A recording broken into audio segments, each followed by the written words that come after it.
Welcome, friends, to the Someone Gets Me podcast. I am your host, Dianne A, and I am so delighted that you're here.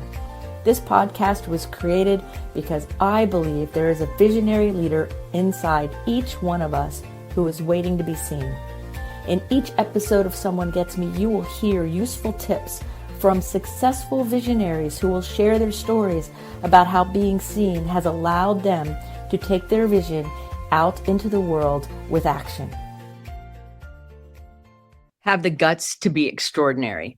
Friends, it's Dianne here at Someone Gets Me, and today we're talking about being extraordinary as a gifted and neurodivergent person. We all have amazing talents and amazing combinations of intense sensitivities and unbelievable ways of processing the world. And I believe, this is Dianne's belief, that all of these amazing, great neurodivergent gifts that are within each of us are meant to come together, kind of like a perfect jigsaw puzzle, in order to help elevate humanity and bring more love and peace and kindness into the world, and to help all of us grow and transform. I also believe that we are always learning, that there is no finish line. And so when you, the gifted neurodivergent person, thinks, well, I'll do this much work or I'll do this thing and then I'll be done, which I used to do, we realize that that's just tangible human kind of things, like I'll finish this project. But when it comes to our own personal development, our own personal transformation, the answering that call and yearning within us, we're never done. It's always morphing and changing and growing and evolving. Because after all, the universe is always expanding. We are always expanding in unity, in diversity, and in complexity. And so because of that, I think that our real way of being extraordinary is kind of like living on the edge, right? It's kind of being that outlier.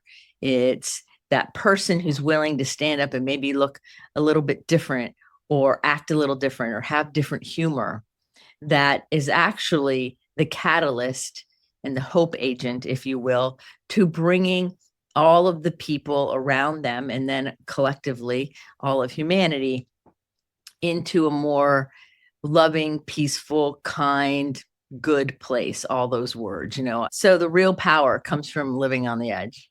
It does. I live on the edge. And I remember back in the 80s, which seems like a long time ago, I had a spiritual mentor.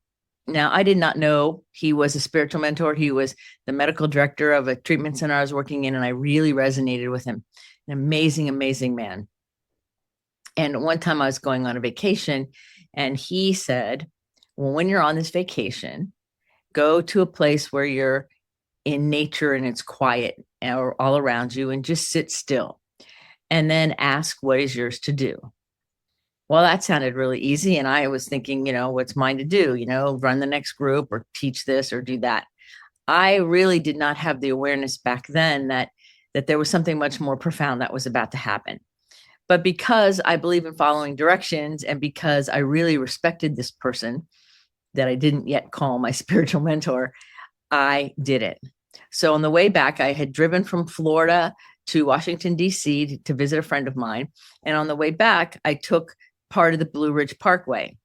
And that was kind of sentimental to me because when I was a young child, my mom taught us all about the Blue Ridge Parkway and the Blue Ridge Mountains and why that parkway was built. And so I had this sense of sentiment. So I decided to take that road for a part of the journey. So I did. And it was chilly. And at that time of year, I believe it was late fall. And I stopped at the side of the road where it said there was a waterfall hike, because I love waterfalls. And so I walked to the waterfall, and it wasn't very far. It was an easy hike. I'm not a hiker, but I like the woods and I like walking in the woods. So I get to the waterfall. I'm sitting there and I'm remembering what this man said, what is mine to do? What is mine to do? And so I got really quiet, and all you could hear was the waterfall and the birds and the wind in the trees. There was no human, no traffic, no nothing. I had a friend with me who was, agreeing to be very quiet and still while I did this. So I sat there for a while and said, what is mine to do? And I asked that question kind of with my eyes closed, listening. And quite frankly, not a whole lot came through. It wasn't like, oh, I had an epiphany or anything. It was not like that. But I know that I felt really calm when I asked that question. And I know that at one point when it was time for me to leave, I kind of knew it intuitively. And we left. And my friend said, well, what message did you get? Very skeptical. I said, nothing yet, but that doesn't mean anything. And I don't really know what I was supposed to get. So I'm just going with honoring the suggestion. And so we drive back to Florida and everything's fine. And not a whole lot really happened. But what I did notice about me when I returned to work was that I was a little bit more living on the edge, that I was much more aligned with what I know to be true and right and good for helping people. I was more willing to stand up for what I believe in rather than following a corporate culture that wasn't so supportive, not only of staff, but of patients and those kinds of things. I noticed that shift in me a little bit.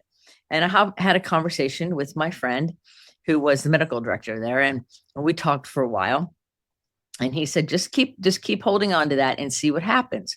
Well, a lot of things happened. I was offered a job that almost tripled my salary somewhere else. And all these other things kept unfolding the more I said yes to following my inner desire.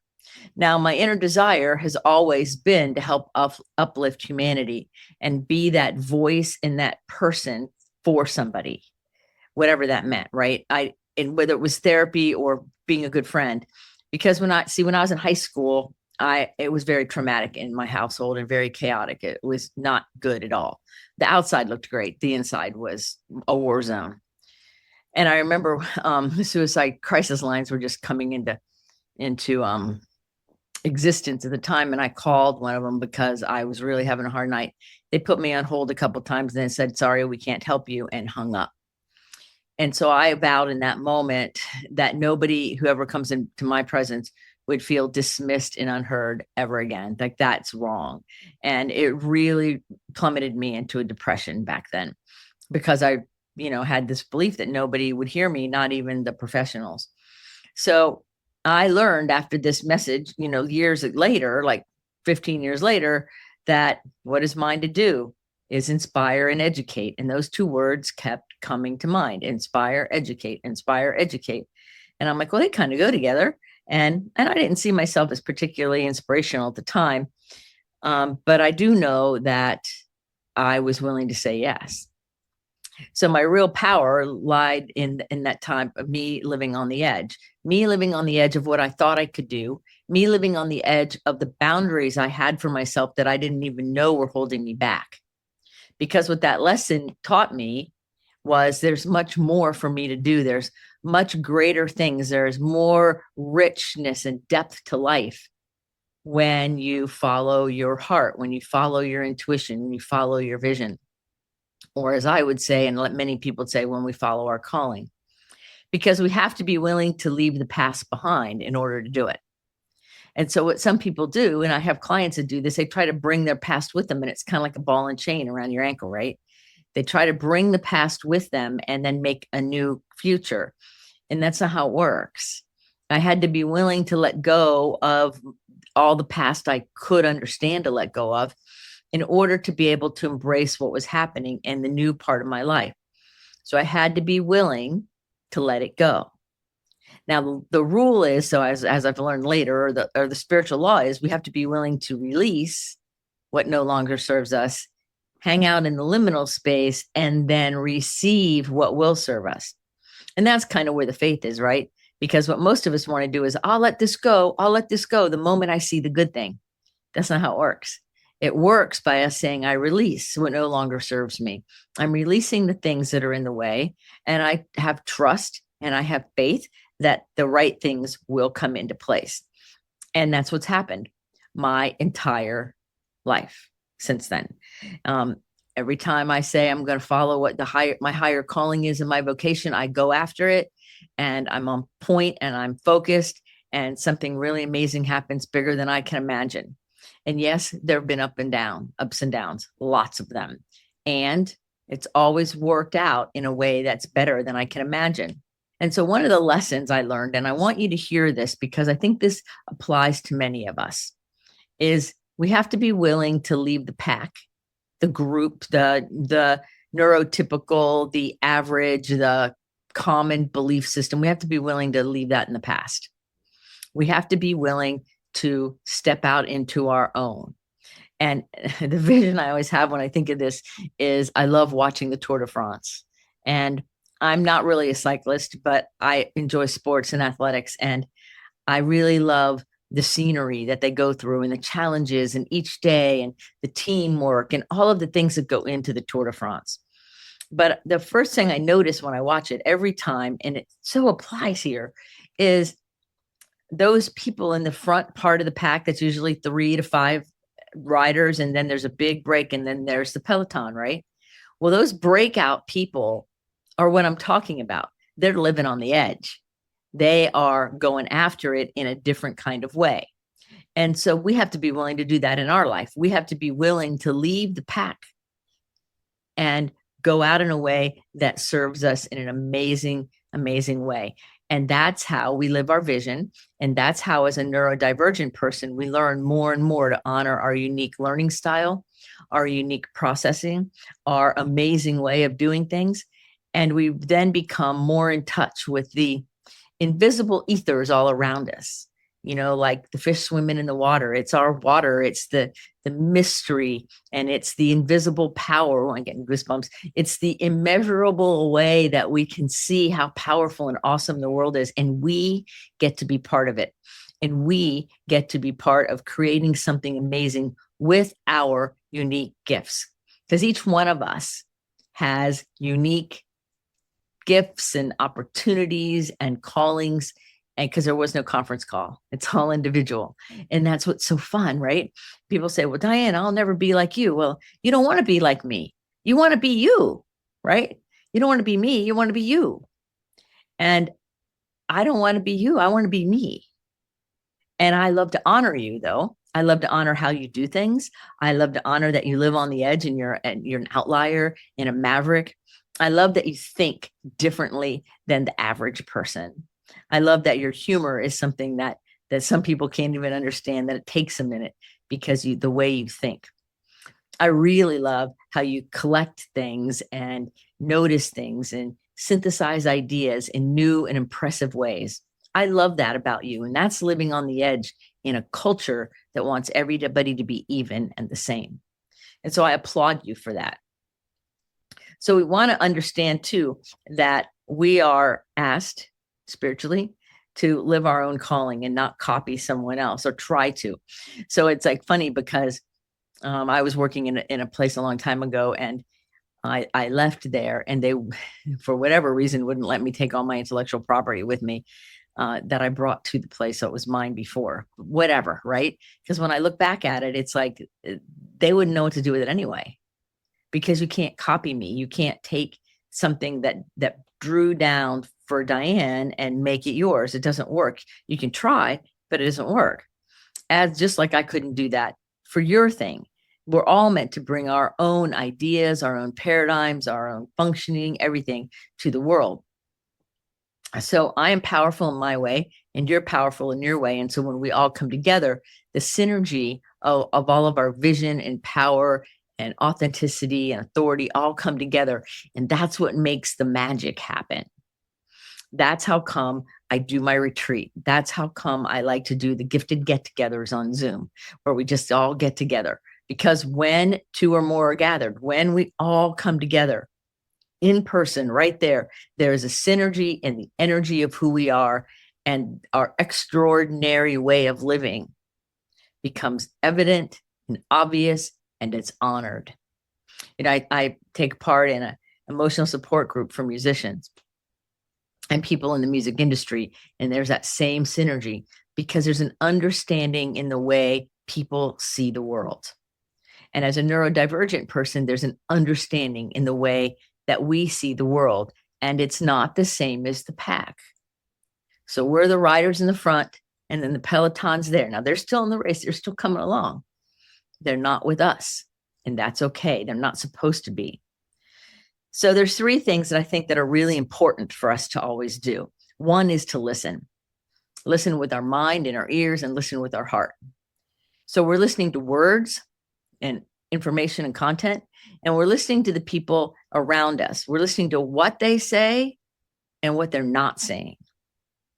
So what's happening, what's obvious, and then what's the rest of it? And we, as neurodivergent people, have that ability. Some of us do it so automatically, we don't even really realize it's a gift, but it is a gift. So listen to what's being said and also to what's not being said. You also want to listen to your own inner voice. Is your inner voice serving you and taking you on this great journey of amazement and enthusiasm and excitement for life? Or is your inner voice dragging you down into heaviness or depression or upset or anxiety? Because your own voice helps dictate your experience of life. After all, our brain believes our own voice above all others. So it's important to listen with our heart, with our ears, to what's going on around us and what's going on inside of us. Listening to our own self-talk, to our own voice. The second thing I like to think about is the word trust.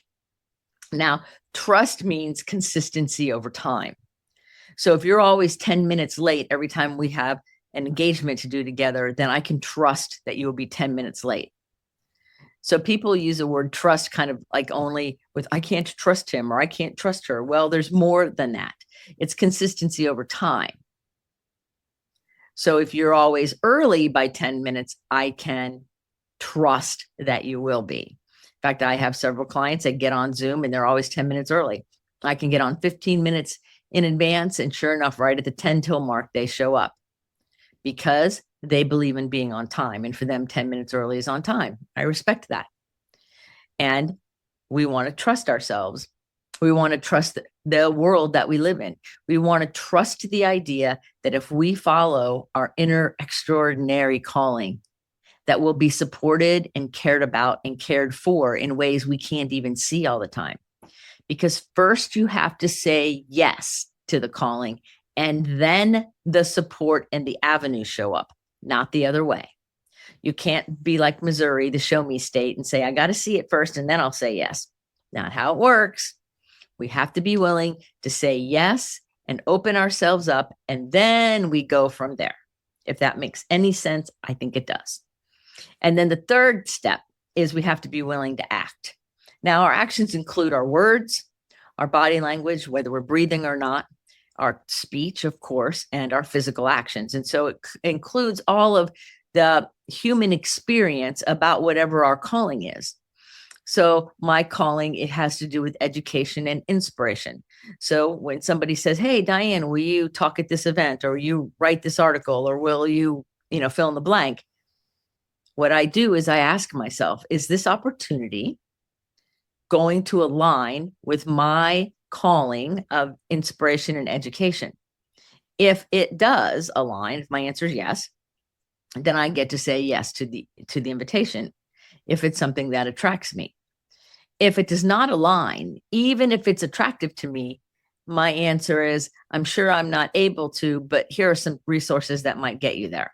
Always giving that person avenues and opportunities, because my actions have to line up. And if I distract myself by doing something that's not in alignment for me, I can do that, but it takes me off course.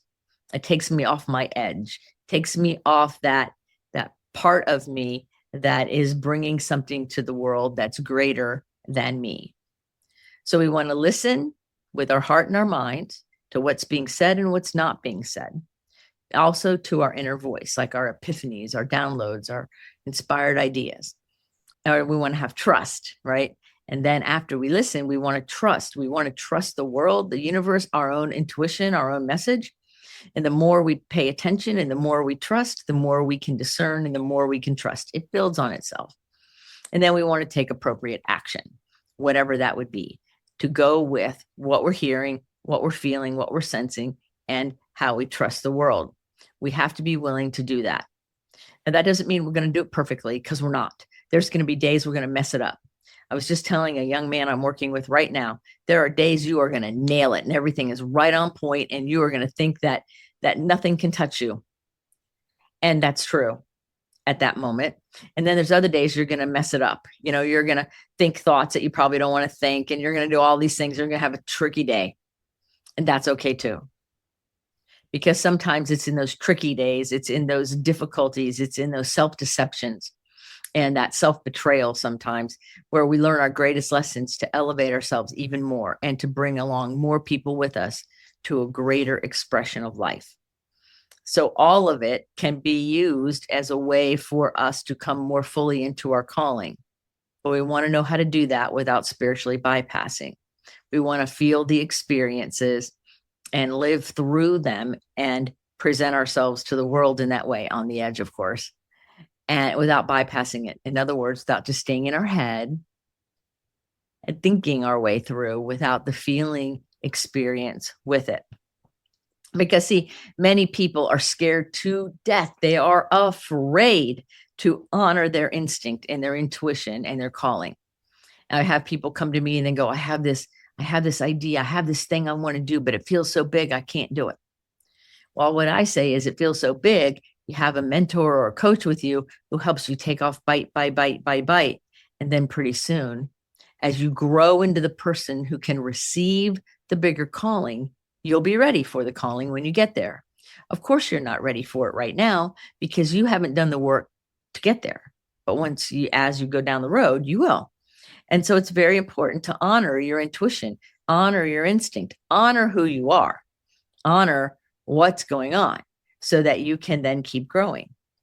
And you want to make sure to realize that whatever you're planning, this is great, whatever you're planning, it's not it. Whatever you think it's going to look like, that's not it.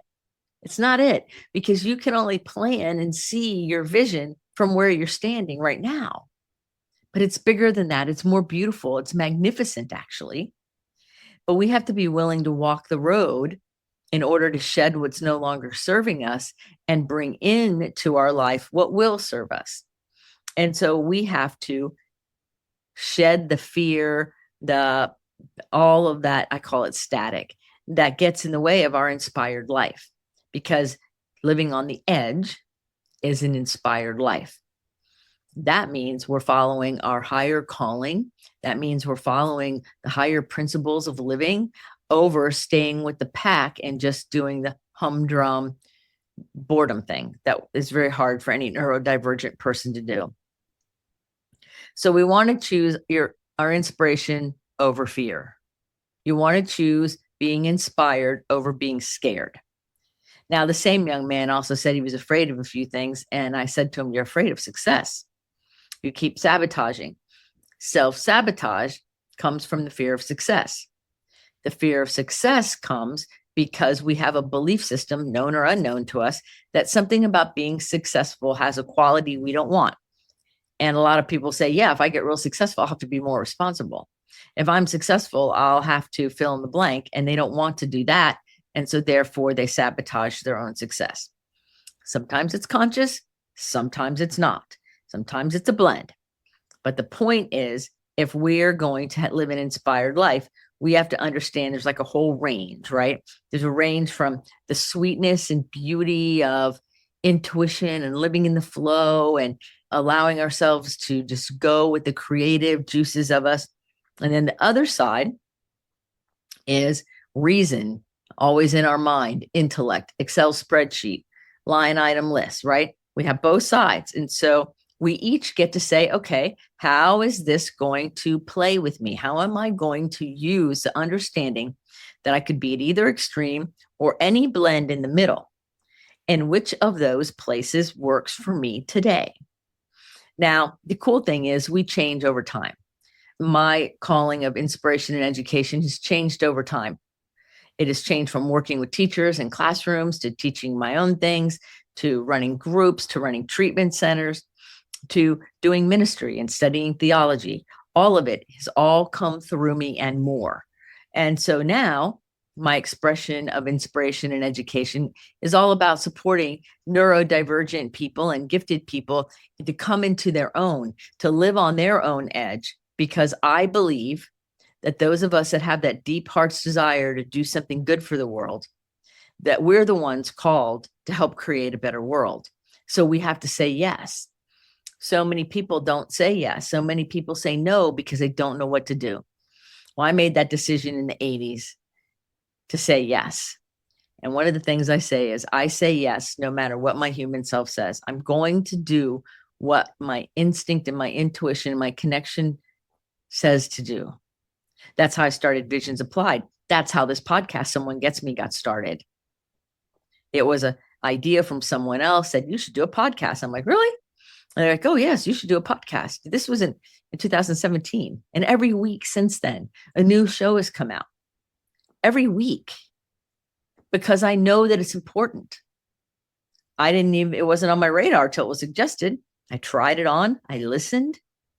I paid attention. I trusted that there was a reason. And then I took an action.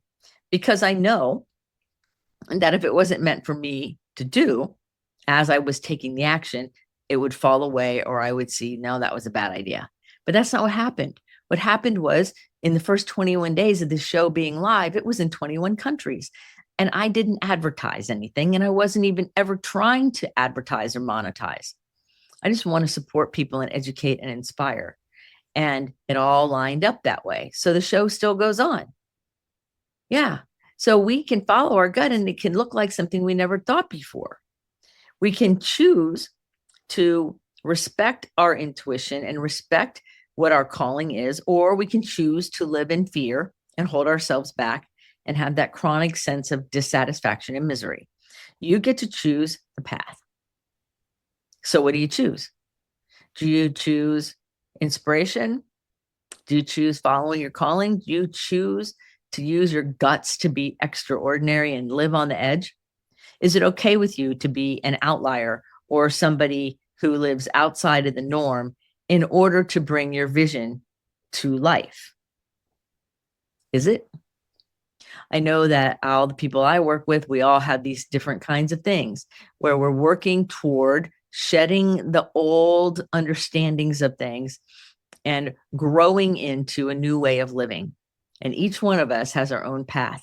Each one of us has our own way that we want to do these things. Sometimes it's easy and sometimes it's hard. Everybody, out there in the world, or not everybody, but a lot of people would say, oh yes, this is amazing. I'm so transformed and everything's good. And that is the end result. Everything's great, but the road can be rocky. I've had not just dark nights of the soul. I've had dark weeks of the soul. I remember at one point feeling so broken that all I could say, even out loud, I'd wake myself up sleeping at night saying, I'm broken. There's nothing left. But then as I allowed myself to be inspired by my intuition and inspired by others, I started seeing that breaking apart was giving me the opportunity to step into my full authority of who I am. I go and I do sound healing with a very trusted sound healer and work on the vibration part so that the nonverbal things can be released so I can step more fully into my inspiration and education. So no matter how long you've been on this journey, no matter what it is, ask yourself, what am I doing today to elevate myself beyond where I was yesterday? What am I doing? What action am I taking? What am I listening to? What's happening? And give yourself permission to say yes to something that serves you. Yeah, that's how it works. It's not hard. And it can sometimes feel really dark and really light and really confusing. All of those things are normal. So I encourage you to have guts to be extraordinary, because you are extraordinary. And I really hope that if you're hearing my voice and you're still listening, that you know that you have within you something beautiful and great that you can humbly offer the world. So I encourage you to offer it to the world. I encourage you to take care of you in a way that is meaningful and powerful. And I encourage you to make sure that as you navigate this world, that you take care of you and that you honor what you know you're here to do on planet Earth, because you're not here by accident. None of us are. So I hope this episode of Someone Gets Me has served you. And as always, a get to know you call can further the discussion if you want it to. Please be sure to Check out the link in the show notes for the upcoming retreat in October of 2025. And if you're listening to this after that, you missed the great time, but there'll be another one. And so we'll see what happens. Till the next episode of Someone Gets Me, this is Dianne saying, keep your face to the sun so the shadows fall behind you, because you're a rock star. You're here on purpose with a mighty purpose. So go out there, be inspired, live on the edge, let yourself be you, follow your instinct. Until the next episode, be well. Thank you for listening. I trust you gained some valuable inspiration and information. Please join me and other visionaries in the Someone Gets Me Facebook group. Or for more information on my services and additional episodes, visit someonegetsme.com. Again, thanks for listening.